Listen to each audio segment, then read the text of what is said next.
মনে পড়ে সেই বিকেলগুলো যখন জানলার বাইরে থেকে পাড়ার কোনো ঘর থেকে ভেসে আসতো প্রিয় কোনো সিনেমার ডায়লগ, কিংবা হঠাৎ টিভিতে পাল্টাতে পাল্টাতে থমকে যেত হাতটা, কারণ ওপারে হয়তো কোনো হিরো হিরোইনের জমকালো এন্ট্রি হচ্ছে।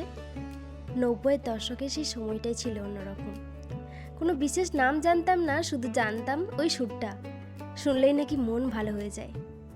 আজ যখন এই শ্বাসটা নিচ্ছি, নিজেকে সেই হারানো বিকেলের মাঝে খুঁজে পাচ্ছি। মেকআপ তো আমরা রোজই করি, কিন্তু কিছু সাজ থাকে যা মেকআপের চেয়েও বেশি কিছু। আজ যখন এই কাঁচের চুড়িগুলো পরছিলাম, কানে বাজছিল সেই চেনা তালটা। ওই যে একটু চাঞ্চলতা, একটু আভিজাত্য।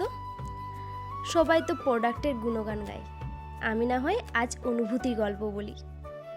আয়নায় নিজের এই রূপান্তর দেখতে দেখতে মনে হচ্ছিল আমি যেন সেই পর্দার জাদুকরী চরিত্রটির মধ্যেই ঢুকে পড়েছি। ভাবুন তো সেই সময়কার হিরোইনদের কথা। কোনো দামি ফিল্টার ছিল না কোনো কৃত্রিম কারসাজি, তবু তাদের একটা চাউনিতে কি এক অমোঘ টান ছিল।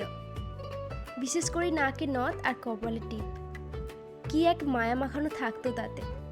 আজ যখন নিজের হাতেই শ্বাসটা ফোটাচ্ছিলাম, বারবার মনে হচ্ছিল রূপ তো শুধু সাজে নয়, রূপ থাকে সেই চোখের ভাষায়, যা কয়েক দশক পার করেও আমাদের মুগ্ধ করে রাখে। আমি মেকআপ আর্টিস্ট ঠিকই, কিন্তু তার আগে আমি একজন স্বপ্নদ্রষ্টা। ছোটবেলায় অর্ণা পেঁচিয়ে ড্যান্স করা মেয়েটা আজও আমার ভেতরে বেঁচে আছে। আজকের এই আইকনিক লুক রিক্রিয়েট করাটা আসলে আমার সেই ছোট্টবেলার সত্তাটাকে একটা উপহার দেওয়া। শুধু লেন্স বা লিপস্টিক পাল্টে ফেলা নয়, মেকআপের ছোঁয়ায় সেই হারানো সময়টাকে কয়েক মিনিটের জন্য মুঠোয় ধরা। আসলে শুধু সাজলেই তো হয় না, সেই মানুষটার ব্যক্তিত্বটাকেও নিজের মধ্যে বয়ে নিয়ে বেড়াতে হয়।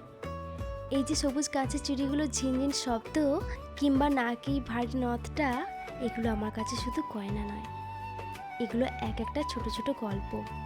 এই সাজে যে কি অদ্ভুত এক শক্তি আর নমনীয়তার মিশেল আছে, তা আজ নিজে না সাজলে হয়তো বুঝতামই না। মাধুরী ম্যাম যখন এই গানটায় নেচেছিলেন, তার প্রতিটি মুদ্রায়, হাতের প্রতিটা ভাঁজে যেন একটা কবিতা ছিল। আমি যখন এই লুকে আয়নার সামনে দাঁড়ালাম, মনে হচ্ছিল আমি শুধু মেকআপ ব্রাশ দিয়ে নিজেকে রাঙাচ্ছি না, আমি যেন ইতিহাসের এক টুকরো সোনালি সময়কে ছুঁয়ে আছি। প্রতিটা টানের সাথে সাথে নিজেকে অজান্তেই কখন যে তার মতো করে মুচকি হেসেছি বা চুলে হাত দিয়েছি টের পাইনি। মেকআপে যখন শেষ ছোঁয়াটা দিচ্ছিলাম, মনে হচ্ছিল আমি শুধু নিজেকে সাজাচ্ছি না, আমি সেই কালজয়ী শিল্পী এবং তার শিল্পের প্রতি একটা একটা শ্রদ্ধাঞ্জলি দিচ্ছি। এই রিক্রিয়েশনটা আমাকে শিখিয়ে দিল যে ট্রেন্ড বা ফ্যাশন বদলে যেতে পারে, কিন্তু সত্যিকারের গ্রেস কখনো পুরনো হয় না। এটা আমার কাছে একটা ধ্যানের মতো ছিল, যেখানে নিজের সত্তাটাকে কয়েক মুহূর্তের জন্য সঁপে দিয়েছিলাম আমার সেই প্রিয় চরিত্রের কাছে। জানি না কতটা পেরেছি, কিন্তু এই পথ চলাটা ছিল ভীষণ আনন্দের।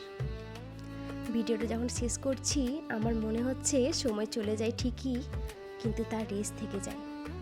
আচ্ছা, আপনাদেরও কি কোনো সিনেমা বা গানের ডায়লগ শুনে হঠাৎ পুরনো কথা মনে পড়ে যায়? আমার এই ছোট্ট চেষ্টাটা আপনাদের কেমন লাগলো অবশ্যই কমেন্টে জানাবেন।